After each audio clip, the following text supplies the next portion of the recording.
guys, welcome back to In Case of Econ Struggles, and welcome to another AP Micro Struggle. Today we're talking about topic 1.5, which is Cost-Benefit Analysis. Here are the things the College Board wants you to know about Cost-Benefit Analyses. We're going to once again talk about opportunity cost, then benefits and costs, and then the main idea of this topic is that at the optimal decision, the benefit should be greater than the cost. We're going to talk about marginal cost-benefit analysis in the next video. This is just overall costs and overall benefits. Timestamps are below if you would like to jump around, but let's get right into it. Just to rehash what we talked about in the last video, we have Bill and Deb. They were knitting scarves and hats, and we said in the last video that opportunity cost for Bill is how many hats he has to give up in order to make another scarf, or how many scarves he needs to give up in order to make another hat.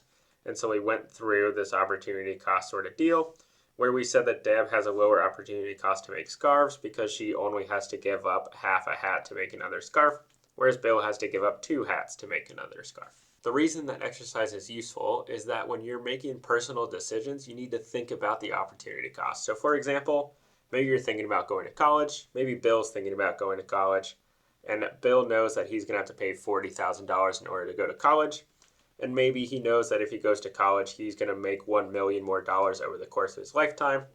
But if he didn't go to college, maybe his wage for those 4 years and going forward would be $160,000.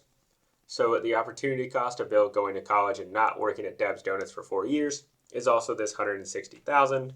So when Bill asks, is it worth it to go to college, he needs to take into account both the actual tuition as well as the wage he would have earned to do his outside option, or the thing he wasn't going to do if he did not go to college. Unsurprisingly, Bill still wants to go to college. Why? Because that $1 million, that benefit is still greater than both the actual cost and the opportunity cost. You can also think about this opportunity cost as something like, well, maybe Bill doesn't really like college that much, and so college is going to be hard for Bill. And Bill sort of values the suffering of going to college at $160,000. Both are equally valid ways to think about this. The main thing, again, is that the benefits are greater than the costs. But when we think about costs, it's not just the dollar cost. It's also the cost of what we could be doing had we not decided to make this choice to go to college. As we go through the rest of this course, there are going to be different ways that we're going to measure benefits and costs. So for example, when we're thinking about Bill's maximizing his happiness, how happy he is, what he's feeling, we call that utility. So his benefit is utility, and the cost is going to be the prices of the thing that he buys in order to get that utility. But if we're thinking about Deb's Donuts, we're thinking about the business Deb's Donuts. The goal of Deb's Donuts is to get as much money as possible, specifically to make as much money in profit as possible. We'll talk about profit in future videos. The benefits to Deb's Donuts are the revenue, the money that Deb's Donuts collects from its customers, and the cost is just going to be the cost, for example, of supplies or rent or the building that Deb's Donuts has to pay in order to produce and sell donuts. So notice that at the optimal, when we say optimal, we mean the best possible decision given the circumstances.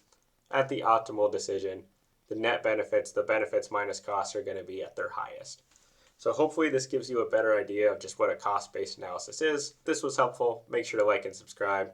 We will see you next time for another case of Econ Struggles.